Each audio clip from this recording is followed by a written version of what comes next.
తాకట్లో ఉన్న మీ బంగారాన్ని విడిపించి ఆ రోజు ఆన్లైన్ రేటుకి కొంటాం. Sharma gold company.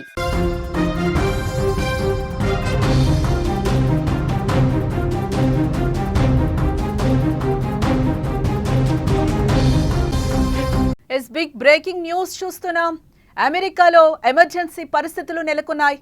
అక్రమ వలసదారుల తిరుగుబాటుతో అమెరికా అట్టుడికిపోతోంది. ట్రంప్ నిర్ణయాన్ని వ్యతిరేకిస్తూ కాలిఫోర్నియాలో హింస చెలరేగింది.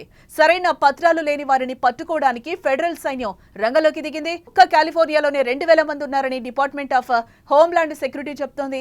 అందులో 118 మంది లాస్ ఏంజల్స్ లోనే ఉన్నారని చెప్తోంది. వారిని పట్టుకోవడానికి వెళ్లిన ఫెడరల్ బలగాలపై తిరుగుబాటుదారులు దాడి చేశారు. దీంతో పరిస్థితి ఉద్రిక్తతకు దారితీసింది అక్కడ. ఇక ఇదిలా ఉంటే ట్రంప్ తీసుకున్న ఈ నిర్ణయం 18,000 మంది భారతీయులకు అతిపెద్ద సమస్యగా మారిందని చెప్పుకోవచ్చు. ఖచ్చితంగా అక్రమ వలసదారులను దేశం సరిహద్దు తీర్తామని కూడా చెప్తున్న పరిస్థితి కనిపిస్తోంది అక్కడ. ఇక ఇదే అంశానికి సంబంధించి మరింత సమాచారాన్ని మా న్యూస్ ఎడిటర్ తిరుమల అందిస్తారు. తిరుమల, అక్కడ లాస్ ఏంజల్స్ లో హై టెన్షన్ వాతావరణం కనిపిస్తోంది. ఏంటి ఇక్కడ ఏరివేతలో భాగంగా ట్రంప్ ఒక స్ట్రాంగ్ డెసిషన్ తీసుకున్నారు. ఆ డెసిషన్ కి రీజన్ ఏంటి అసలు? దానికి చాలా స్పష్టంగా ఒక విషయాన్ని ఇక్కడ మనం చర్చించాలి. మొదటి విషయం ఏంటంటే, డొనాల్డ్ ట్రంప్ ఎన్నికలకు వెళ్ళేటప్పుడే తన మేనిఫెస్టోలో చాలా స్పష్టంగా చెప్పాడు. ఏం చెప్పాడు? అమెరికాలో ఉన్న అక్రమ వలసదారుల్ని ఎట్టి పరిస్థితుల్లోనూ ఈ దేశం బార్డర్ దాటిస్తాము అని చెప్పి. అక్రమ వలసదారులు అంటే మెక్సికో నుంచి వచ్చేవాళ్ళు, లేకపోతే సరిహద్దుల్లోంచి లోపలికి చొచ్చుకొచ్చేవాళ్ళు, లేకపోతే ఇతర దేశాల నుంచి వచ్చిన వాళ్ళు అమెరికాలో ఉండి వీళ్ళు ఆ దేశానికి ముప్పుగా మారుతున్నారు, ప్రమాదకరంగా మారుతున్నారని చెప్తున్నారు. ఇక్కడ రెండు విషయాలు. ఒకటేమో దేశ భద్రతకు సంబంధించిన విషయం, అమెరికా భద్రతకు సంబంధించిన విషయం. రెండోది వచ్చేసి అమెరికా ఆర్థిక వ్యవస్థకు సంబంధించిన విషయం. అమెరికాలో భద్రత విషయానికి వస్తే, క్రితం మనం చూసాం కొలరాడోలో ఒక వ్యక్తి బాటిల్ బాంబు తీసుకొచ్చి అక్కడున్న యూదుల పైన, కారు ఎక్కడానికి ప్రయత్నిస్తున్న యూదుల పైన బాంబు విసిరాడు. దీంతో అతని డీటెయిల్స్ ఏంటి, అసలు ఎక్కడి నుంచి వచ్చాడని చూస్తే ఏదైతే నిషేధిత దేశాలు ఉన్నాయో ఆ దేశాల నుంచి వచ్చిన వ్యక్తిగా అతన్ని గుర్తించారు. అంటే ఇటువంటి ఉగ్రవాద కార్యకలాపాలకి కారణం ఎక్కువగా ఈ అక్రమ వలసదారులే అనేది ముఖ్యమైన అంశంగా అమెరికా చూస్తుంది, ట్రంప్ చూస్తుంది. ట్రంప్ తీసుకున్న ఈ నిర్ణయం ఇప్పటిది కాదు. ట్రంప్ అధికారంలోకి వచ్చిన 3వ రోజే దాదాపు 500 మంది అక్రమ వలసదారుల్ని పట్టుకున్నారు. వాళ్ళని ఇంకా విచిత్రమని తెలుసా, మెక్సికో బార్డర్ దాటేసి వాళ్ళని హెలికాప్టర్లో సైన్యం ఎక్కించుకొని పోయి హెలికాప్టర్లో అమెరికా అవతల పడేసి వచ్చారు, డంప్ చేసి వచ్చారు. అంటే ట్రంప్ చాలా స్పష్టంగా చెప్తున్నాడు, అమెరికాలో ఉన్న అక్రమ వలసదారులు వెంటనే ఈ దేశాన్ని విడిచి వెళ్ళిపోవాలి, వెళ్ళిపోకపోతే మేమే తరిమి కొడతామన్నారు. అదే ఇప్పుడు కాలిఫోర్నియాలో జరుగుతుంది.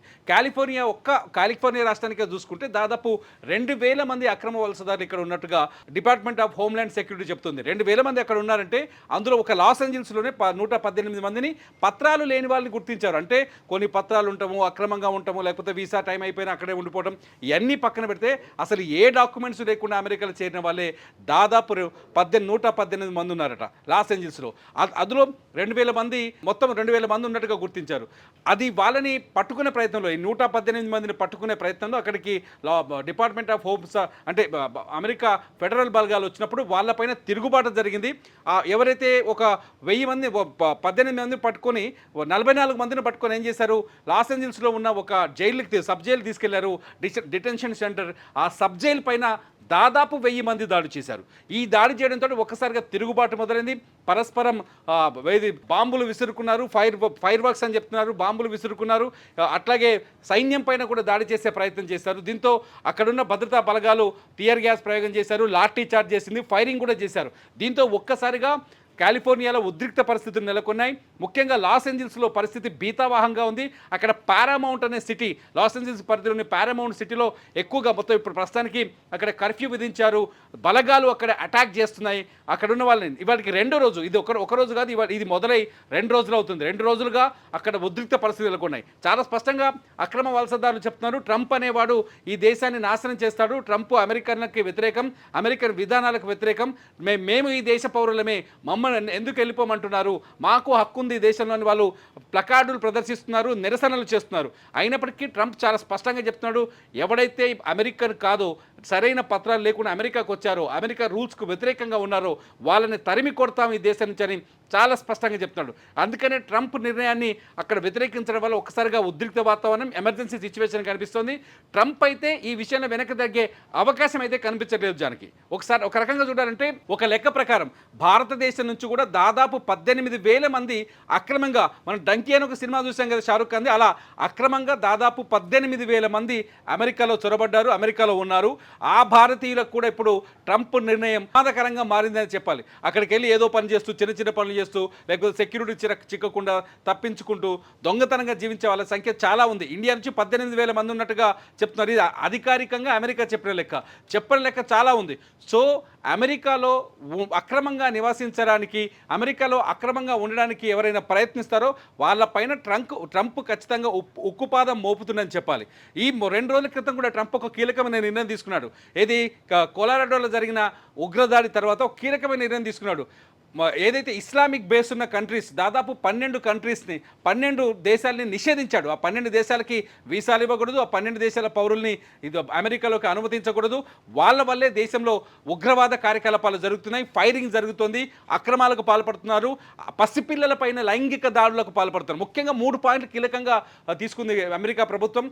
ఒకటేమో ఉగ్రవాద కార్యకలాపాలు, రెండోది వచ్చేసేమో అక్రమాలకు పాల్పడడం, మూడోది వచ్చేసి లైంగిక దాడులు, పసిపిల్లలపైన ఎక్కువగా లైంగిక దాడులు జరుగుతున్నాయి.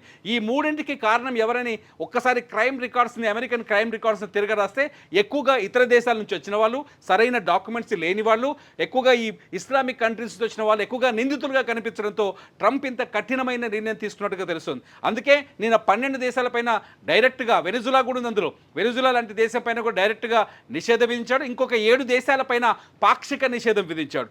మొత్తంగా అమెరికాని కాపాడుకోవడమైన లక్ష్యం అని చెప్పే ప్రయత్నం చేస్తున్నాడు ట్రంప్. అందుకనే ఎలాన్ మస్క్ లాంటి వ్యక్తిని కూడా ఈజీగా తరిమేశాడు అక్కడి నుంచి ట్రంప్ చాలా స్పష్టంగా ఉన్నాడు. అక్రమ వలసదారుల పీచ మనుస్తాను, అక్రమ వలసదారుల్ని ఈ దేశం నుంచి తరిమి కొడతానని చెప్తున్నాడు. అందులో భాగంగానే ఇవాళ కాలిఫోర్నియాలో ఈ ఘర్షణ వాతావరణం అంతా, అక్కడ ఒక జైలు పైన దాడి చేశారు. దాదాపు 44 మంది అక్రమ డాక్యుమెంట్స్ లేని వాళ్ళని పట్టుకొని అక్కడున్న సెక్యూరిటీ, ఫెడరల్ సెక్యూరిటీ ఒక సబ్ జైలుకి తీసుకెళ్ళింది. ఆ సబ్ జైలు చుట్టూ ఒక్కసారిగా జనం వచ్చేసారు. 1000 మంది వచ్చేసి సబ్ జైలు పైన దాడి చేసి అక్కడ రచ్చ చేశారు, సబ్ జైలుకి నిప్పు పెట్టారు, అక్కడున్న 44 మందిని బయటికి తీసుకొచ్చే ప్రయత్నం చేశారు. దీని వెనుక, ఈ ఆందోళన వెనుక కూడా ఒక యూనియన్ ఉంది. ఆ యూనియన్ నాయకుని కూడా ఇవాళ అరెస్ట్ చేశారు. నిజానికి ఆ యూనియన్ నాయకుని అరెస్ట్ చేయడం వల్ల ఇదంతా జరిగిందని తెలుస్తుంది. ఇంకా పూర్తి వివరాలు తెలియాల్సింది జానకి. మొత్తానికైతే అమెరికాలో ఎమర్జెన్సీ సిచ్యువేషన్ కనిపిస్తుంది, ముఖ్యంగా కాలిఫోర్నియా, లాస్ ఏంజల్స్, పారామౌంట్ ఏరియాలో. ఇక్కడ మొత్తంగా మనం చూడొచ్చు, లాస్ ఏంజల్స్లో గొడవకు చాలా కారణాలు అక్కడ కనిపిస్తున్నాయి మనకి. భారతీయులకు కూడా ఈ ప్రమాదం పొంచి ఉండేటట్లుగా తెలుస్తోంది.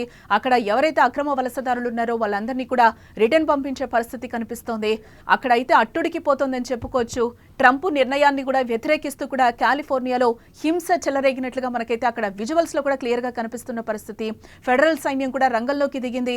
ఒక్క కాలిఫోర్నియాలోనే 2,000 మంది ఉన్నారని కూడా డిపార్ట్మెంట్ ఆఫ్ హోమ్లాండ్ సెక్యూరిటీ చెప్తున్న పరిస్థితి కనిపిస్తుంది. అందులో 118 మంది లాస్ ఏంజల్స్లోనే ఉన్నారని కూడా చెప్తుంది. వారిని పట్టుకోవడానికి వెళ్లిన ఫెడరల్ బలగాలపై తిరుగుబాటుదారులు కూడా దాడి చేశారు. దీంతో పరిస్థితి ఉద్రిక్తతకు దారితీసింది. ట్రంప్ రెండోసారి అధికారంలోకి వచ్చిన తర్వాత చాలా స్ట్రాంగ్ డెసిషన్స్ కూడా తీసుకుంటున్న పరిస్థితి కనిపిస్తుంది. ఎప్పటికప్పుడు టారిఫ్ల గురించి కూడా ఆయన నిర్ణయాలు తీసుకున్న పరిస్థితి కనిపించింది.